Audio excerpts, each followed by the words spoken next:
Shalom saudara-saudara yang terkasih dalam Tuhan Yesus Kristus. Selamat pagi.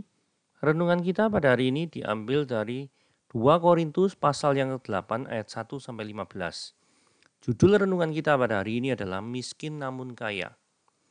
Jemaat Kristen mula-mula tidak hanya menghadapi ancaman sosial politik, tapi juga persoalan ekonomi. Banyak di antara mereka adalah orang-orang yang berstatus sosial sangat rendah, terutama jemaat Kristen di Yerusalem. Hidup dalam kekurangan dan penderitaan tergambar dengan jelas dalam kondisi jemaat waktu itu. Para rasul menasihati mereka untuk hidup saling memperhatikan dan berbagi sebagai saudara seiman. Rupanya nasihat ini mendapat respon yang baik dari jemaat. Mereka saling tolong-menolong dan berbagi beban. Para rasul juga berharap agar jemaat Kristen di luar Yerusalem turut memperhatikan saudara mereka di Yerusalem.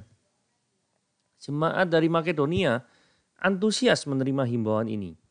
Paulus pun memuji jemaat Makedonia ini bahwa sekalipun mereka hidup dalam kekurangan dan penderitaan, namun mereka tetap belajar memberikan yang terbaik. Dengan kerelaan sesuai kemampuan mereka. Bahkan ada yang memberi melampaui kemampuan. Ayat 2-4. Meski miskin, namun mereka kaya dalam kemurahan. Mampu memberi karena hati yang digerakkan kasih Kristus untuk berbelas kasihan kepada mereka yang berkekurangan. Kemurahan hati jemaat Kristen di Makedonia merupakan hasil dari kecintaan mereka kepada Tuhan. Kecintaan tersebut menghasilkan kecintaan terhadap sesama. Dari jemaat Makedonia, kita bisa berefleksi. Apa reaksi kita ketika menyaksikan orang-orang, terutama saudara seiman, yang hidup dalam kekurangan? Apakah kita kaya dalam kemurahan hati? Apakah dengan sukacita kita akan menyatakan pemberian? Bahkan berkorban untuk memberkati mereka yang hidup berkekurangan. Dalam segala kekurangan pun kita sanggup untuk memberi karena kecintaan kita kepada Allah. Kita akan membahas renungan ini di 2 Korintus pasal yang ke-8 ayat 1-15.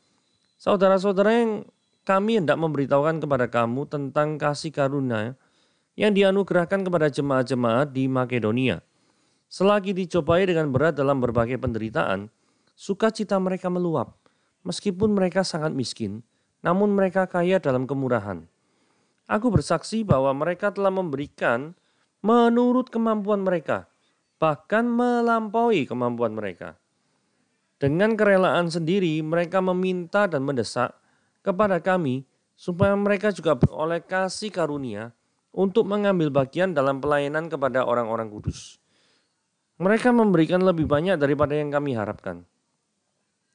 Mereka memberi diri mereka pertama-tama kepada Allah, kemudian oleh karena kehendak Allah juga kepada kami.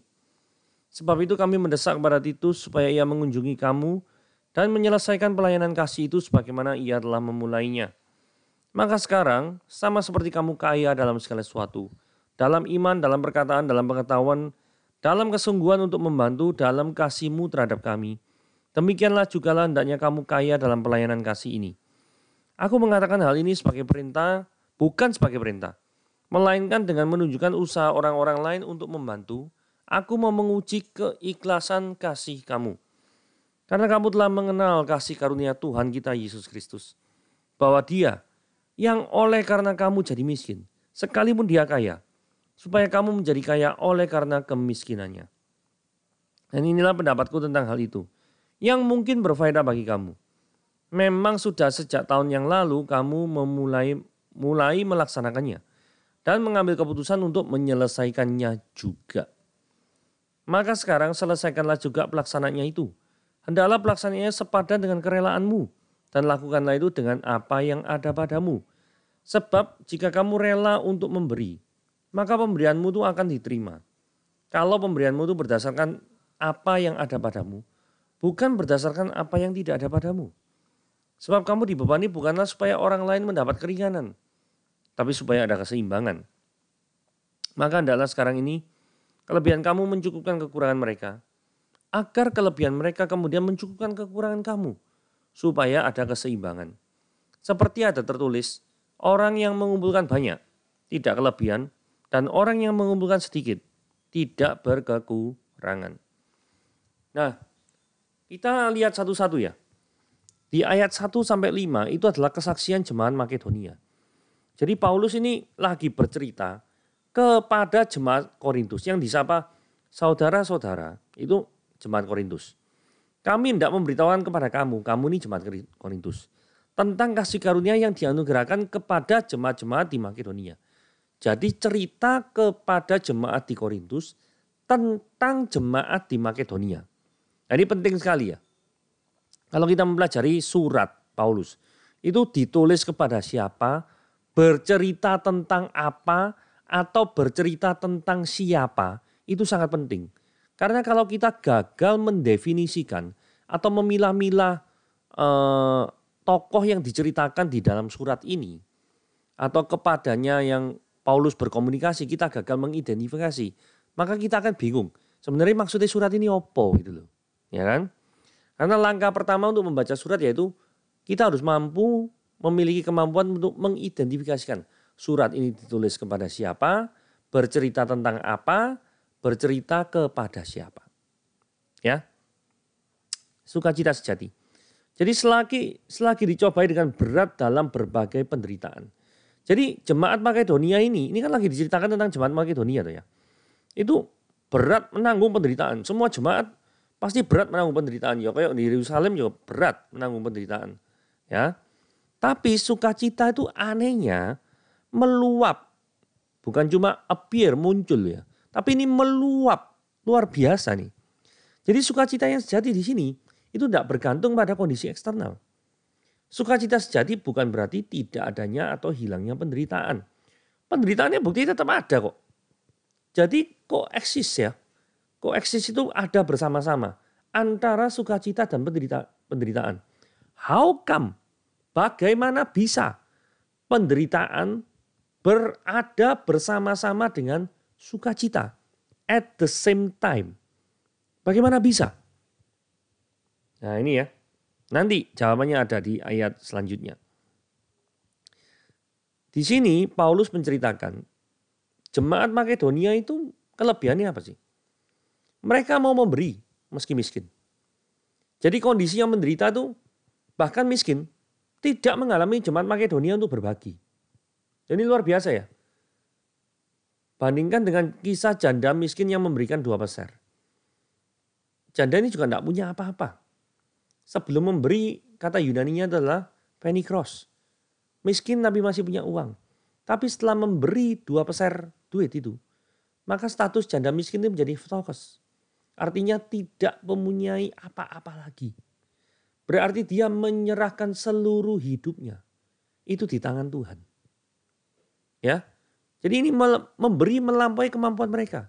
Sekali lagi kita tanya, kok bisa ya melakukan tindakan seperti ini? Kok bisa? Nah, kita lihat lagi. Dengan kerelaan sendiri, mereka tuh meminta dan mendesak kepada kami. Jadi orang Makedonia ini penuh semangat. Sampai-sampai pengen dilibatkan dalam pelayanan kasih. Loh ini apa enggak luar biasa ya?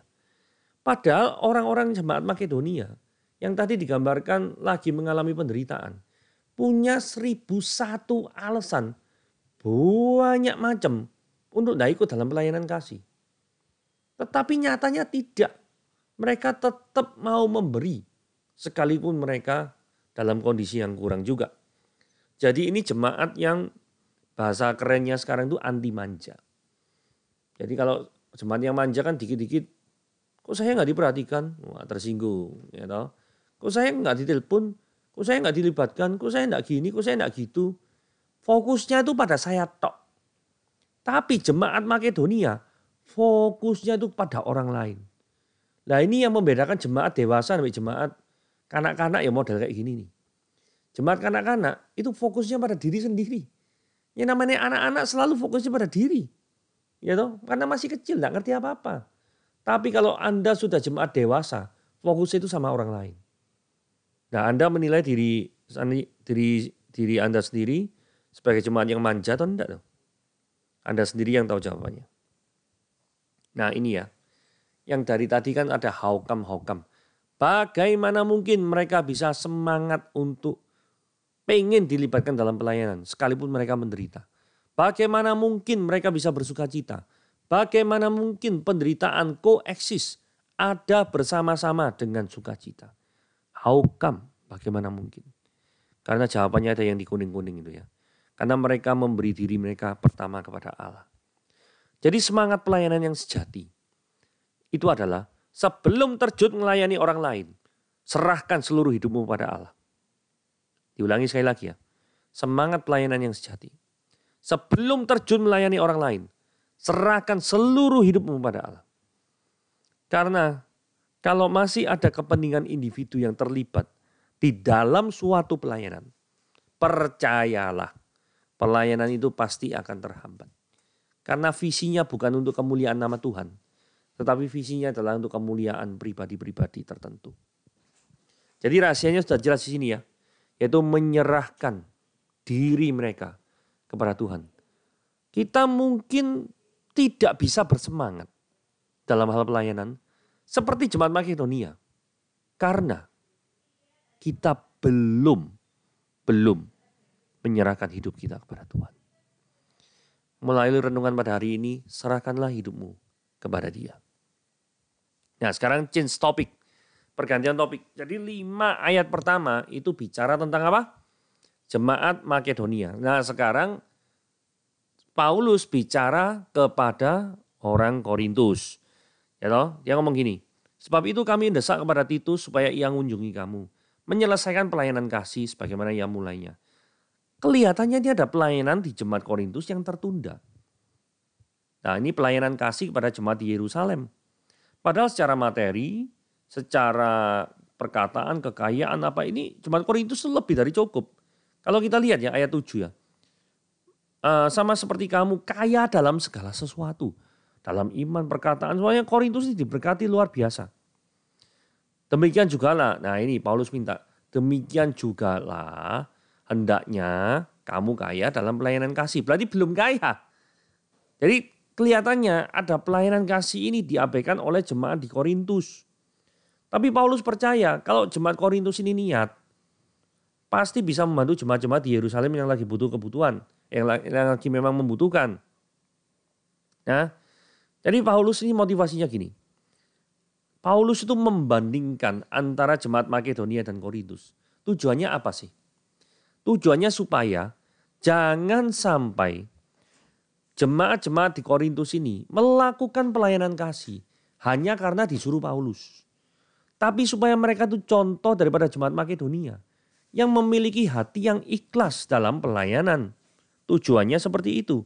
Lah kalau jemaat Makedonia ini ikhlas, apakah jemaat di Korintus juga ikhlas? Pertanyaannya kan seperti itu. 9. Paulus mengingatkan sekali lagi. Karena kamu telah mengenal kasih karunia kita Yesus Kristus. Ya. Artinya dasar dari pelayanan itu adalah Yesus Kristus. Yang karena kamu menjadi miskin. Jadi Allah dalam segala sesuatunya itu jadi miskin, tidak punya apa-apa, lahir di kandang. Sekalipun dia itu kaya penguasa alam semesta. Tujuannya supaya apa? Supaya kamu jemaat Korintus itu yang diselamatkan dalam Yesus Kristus menjadi kaya karena kemiskinannya. Jadi kaya secara rohani. Jadi di sini kelihatan sekali bahwa jemaat Korintus itu diberkati Tuhan luar biasa sekali. Tapi kelihatannya rupanya lupa bahwa dasar pelayanan itu adalah melibatkan Yesus dalam pelayanan. Itu yang dilupakan oleh jemaat Korintus. Nah, kembali Paulus nulis komitmen yang tertunda. Jadi inilah pendapatku tentang hal itu yang mungkin berfaedah bagi kamu. Memang sudah sejak tahun lalu loh, setahun lalu nih, sudah mulai melaksanakannya. Dan ngambil keputusan untuk menyelesaikan. Jadi memang dari awal ada komitmen. Tapi komitmen ini tidak selesai-selesai gitu loh. Jadi sudah komitmen 1 tahun, tapi pelayanan kasih ini belum selesai. Gitu ya. Nah ayat 11-12, Paulus mendesak supaya jemaat Korintus ini menyelesaikan pelayanan yang tertunda 1 tahun itu. Selesaikan juga pelaksanaannya. Hendaklah pelaksanaan sepadan dengan sekali lagi direlakan. Bukan karena Paulus minta, tapi pelaksanaannya, penyelesaiannya itu harus sesuai dengan kerelaan. Sebab jika kamu rela untuk memberi, maka pemberianmu akan diterima. Jelas ya. Jadi kalau kamu tuh tidak rela dalam pelayanan, jangan sampai terlibat dalam pelayanan deh.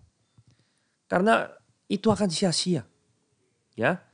Kalau pemberianmu itu berdasarkan apa yang ada padamu. Jadi rela ini, bukan berdasarkan yang tidak ada padamu. Jadi permintaan Paulus ini harus dilakukan oleh jemaat Korintus dengan kerelaan. Bukan dalam pengertian karena disuruh oleh Paulus. Ya. Ayat 13. Saling membantu dalam kasih Kristus. Nah, tujuan Paulus ini ngomong gini, kenapa kok harus rela sih? Tujuannya itu adalah supaya orang-orang lain, ingat ya, jemaat yang dewasa apa tadi? Memikirkan orang lain. Supaya orang lain dapat keringanan. Supaya ada keseimbangan. Lah, kata keseimbangan di sini memiliki implisit makna yang menarik. Makna implisitnya apa? Berarti ketika kita memberi ini kan seimbang. Bukan berarti kamunya langsung kebalik. Kamunya miskin, mereka kaya. Enggak. Supaya ada keseimbangan. Dan kalau keseimbangan, posisinya itu dalam saudara seiman. Itu sama, enggak kekurangan. Jemaat Korintus tidak kekurangan. Jemaat Yerusalem juga tidak kekurangan. Gitu loh maksudnya. Sehingga dikatakan ya ayat 14, kelebihan kamu mencukupkan kekurangan mereka. Agar kelebihan mereka juga mencukupkan kekurangan kamu. Jadi saling menutupi satu dengan yang lain. Itulah tujuannya ya. Nah ayat 15, ayat terakhir. Seperti ada tertulis, orang yang mengumpulkan banyak tidak kelebihan. Orang yang mengumpulkan sedikit tidak berkekurangan. Ini diambil dari Keluaran 16 ayat 18. Ketika mereka menangkarnya dengan Gomer, maka orang yang mengumpulkan banyak tidak kelebihan. Dan orang yang mengumpulkan sedikit tidak kekurangan. Tiap-tiap orang mengumpulkan menurut keperluannya. Jadi memang harus ada kepedulian di dalam jemaat Kristus. Gitu ya. Jadi nah ini memang gak dijelaskan kenapa kok ada orang yang mengumpulkan sedikit. Mungkin memang kondisi dalam hal ini. Jemaat di Yerusalem itu kondisinya itu memang parah. Yerusalem itu adalah pusat pemerintahan. Sehingga jemaat-jemaat yang dekat dengan pusat pemerintahan Romawi. Pasti tekanannya itu jauh lebih tinggi daripada jemaat-jemaat yang jauh daripada Romawi. Logikanya itu pasti seperti itu. Itulah sebabnya kepada jemaat-jemaat di Makedonia, di Korintus yang memang masih dalam kekuasaan Romawi. Tetapi kemungkinan penganiayaannya tidak sebesar yang di Yerusalem. Jadi kurang lebih seperti itu penjelasannya. Tuhan Yesus memberkati.